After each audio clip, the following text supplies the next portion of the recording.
The Bengals bolster the trenches and add a weapon.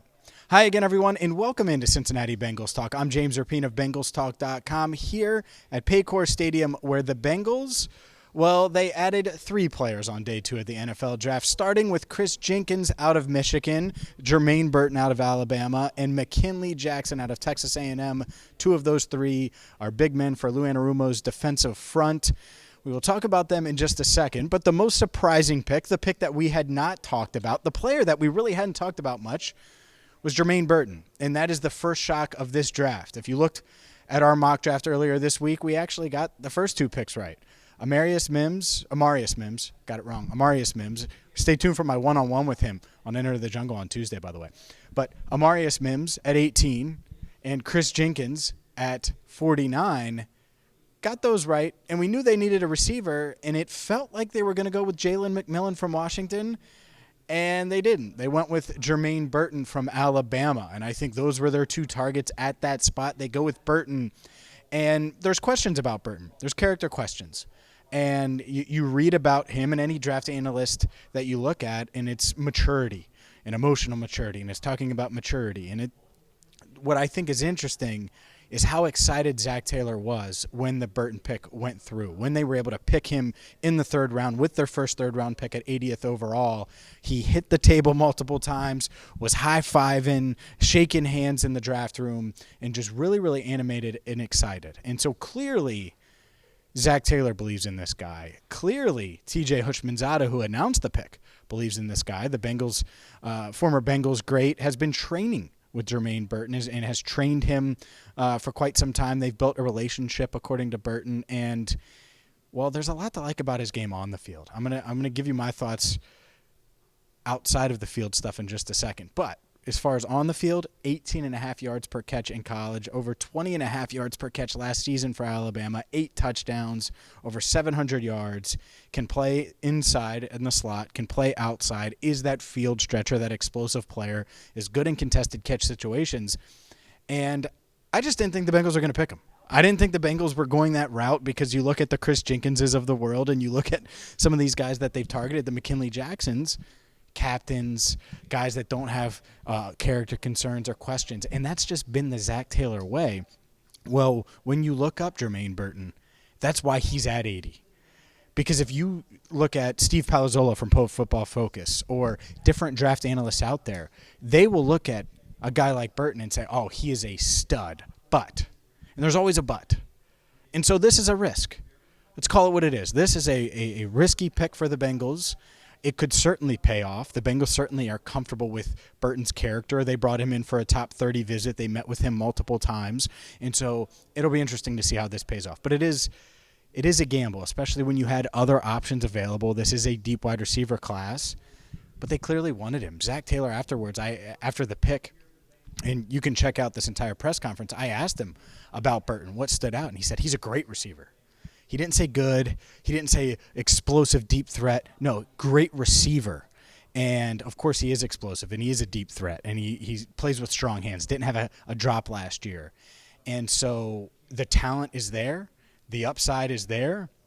And it's not like there's a low floor here as long as he can continue to mature. And we did talk to him on a conference call. We haven't talked to him in person. He's not in town, of course. But we talked to him on a conference call. He was so grateful, said he couldn't wait to play with Joe Burrow. I posted a bunch of quotes, by the way. My man Russ Heltman and me, we have a ton of Bengals draft coverage at BengalsTalk.com for you if you want to read our coverage as well. But he was clearly excited to catch passes from Joe Burrow. Said it would be an honor to get to know Joe Burrow. So we will see. But that was the big shock, the big surprise of the day. Kris Jenkins wasn't. Kris Jenkins was one of the more predictable picks because he's checks every box. He's a really good run defender. I think he can work on his pass rush and be better as a pass rusher in the pros. He has all-pro bloodlines. His dad was an all-pro. And so you look at it and you're like, all right, well, he was a captain at Michigan. He was really good. He was a big part of their defense. And he was entering today. I believe he was the second player on their board. I don't know that for sure, but I think they wanted to target Johnny Newton out of Illinois, and if they could get him, they would love him. And then I think Kris Jenkins was right there. I think he was second, ahead of Mason Smith, ahead of a lot of these guys. He was clearly ahead of A.D. Mitchell, who went after. And it makes a ton of sense because they need defensive tackle help. I think he's going to be one of those guys that comes in, that earns respect right away, that contributes right away. Let's get to McKinley Jackson because he's sort of the opposite. He's a three opposite from a play style standpoint. Jenkins, 300 pounds. McKinley Jackson, like 330 pounds. And he's the nose tackle. He's your DJ Reader replacement. And the hard part about that is he was projected to go later in this draft. And I think the Bengals, they looked at it. And I like the player. I think he can be effective. I'm not saying anything is wrong with the player, but I think you look at a lot of where he was projected to go, and you could see him in round 4 at pick 115, or you could see him in round 5 at pick 149. But you're the Bengals. And there aren't many nose tackles in this class, and you need one. And that's what's really tough about the draft, because if you need something, you got to get it. And we knew, you knew, I knew, everybody knew they needed defensive tackle help, and they went and got it. So I get it, and I like the combo. I think it really pairs well when you say it out loud in that defensive tackle room now. It's B.J. Hill and Sheldon Rankin starting. You have Kris Jenkins and McKinley Jackson, Zach Carter. All right, now you can see the vision. Now you can see how it could come together. You need these picks to hit. And so if they're right and McKinley Jackson can contribute right away, I have no doubt about Kris Jenkins, but if McKinley Jackson can contribute right away and eat those nose tackle snaps that they're going to need him to do, not like DJ Reader, but those goal line ones, those short yardage ones, those clear run down ones, all right, well, there you go with McKinley Jackson. So I get it. I understand it. But again, the surprise was the pick in the middle, Jermaine Burton, and that's one that could help decide this draft. I know there was so much talk about Amarius Mims and the risk there. I don't think there's nearly as much risk with Amarius Mims as there is with Jermaine Burton. And again, it's not really a talent standpoint thing. It's clearly every step of the way people have questioned the maturity part of it. And so we'll see. We'll get to know him. We'll see if the risk is worth it. I do know that the talent is there. And so he's a really, really intriguing player. Ran a 4.45 40-yard dash. It was productive at both Georgia and Alabama and the SEC, averaging 18.5 yards a catch. I mean, that's unique. He's played in big games, and clearly Zac Taylor, he said he loves him, by the way, loves this guy. So this is one of Zac's guys. I think that is fair to say. And so we'll see. We'll see how it pans out. But what I want you to do now is make sure you check out what Zac Taylor, Lou Anarumo, and Dan Pitcher had to say. They did a joint press conference. It's like 10 minutes long, and it's on Jermaine Burton, and it's on McKinley Jackson. Really good stuff on Burton, really good stuff on Jackson, how they fit together, how they could fit in the offense, and much, much more. Day 2 of the NFL Draft is in the books. If you missed Amarius Mims' introductory press conference, we have that in a one-on-one interview on Tuesday night with Mims, the Bengals' #1 pick, coming right here on Enter the Jungle. So let's get into day 3, because the Bengals, they still have 6 draft picks. They've addressed the trenches. Their offensive tackle need is filled with a very, very large human being. They have 2 defensive tackles now. They've added the receiver. So where do they go next? I think on day 3, they're certainly open to tight end, running back, cornerback, and there's good depth at a couple of those. I think there's multiple running backs they could target. Audric Estime from Notre Dame, Isaac Garendo from Louisville, Braylon Allen is still there. And so there are running back options and a ton more. But those are the 3 that I would hone in on. But there are others. Like I said, Dylan Johnson is someone that I've discussed here. So keep an eye on running back early. I think rounds 4 and 5 could certainly be the case there. But they have 4 picks in rounds 6, 2 in round 6, and 2 in round 7. Maybe they use those to package up a 6th to move up a few spots, or use one of those 7ths to move up a few spots, or both 7ths.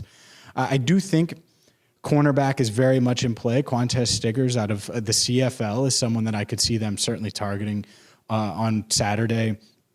Other guys to pay attention to, and really a question I want to know, and I'm sure they like Jermaine Burton inside, outside. Are they completely out on receiver? Because there's still a lot of receivers there. Brendan Rice is there. Luke McCaffrey is there. Malik Washington is there. Taj Washington is there. And a lot of those guys are going to be slots. At least 3 of those 4 are going to be slot receivers. And you have this burner in Burton who can play slot, but can also be your deep threat on the outside. And so do you double dip there at receiver? Josh Cephas is someone to pay attention to that I know they've shown some interest in. Jacob Cowing is someone to pay attention to that I know they've showed interest in. So we'll see, especially because some of those guys like Washington and Cowing, they have special teams ability as well, kickoffs and certainly punt returns if they wanted to do that. Obviously, Charlie Jones does the punt returns, but maybe with the new kickoff rules, you got to put 2 back there anyway. Maybe you go that route if you're the Bengals. Cornerback, like I said, I think they're in on that. They will look at multiple different corners. And Jarvis Brownlee Jr., another one that's available that I could see them targeting early on day 3. And then outside of running back, cornerback, I could see them adding a linebacker at some point, like a special teams depth piece, the Marcus Bailey replacement, so to speak. He was a 7th rounder, came here, played for 4 years. They're probably trying to find the next guy that can do that. Maybe they just go re-sign Marcus Bailey again, but maybe not. Maybe they try to add a young linebacker. So that's one spot to pay attention to. I mentioned receiver, but the other one that I would like them to prioritize, maybe as soon as pick 115 in round 4, interior offensive line, a Tanner Bortolini of Wisconsin. Someone like that has that guard center flex, that would be really nice to add. I think they could target an edge rusher as well on day 3 at some point if the right one is there. So, and who knows about punter? I know people have talked about it. I'm not really in on using another draft pick on a punter, but who knows? Maybe they do it because they have 6 selections on Saturday, and we are going to cover it all right here at Paycor Stadium. So get some rest, or if it's Saturday morning already, get excited because the NFL draft continues and we are going to have you covered. Hit that subscribe button, ring the bell, and for more, make sure you check out BengalsTalk.com. For Andrew Fox Miller, I'm James Rapien. Thank you so much for watching Cincinnati Bengals Talk.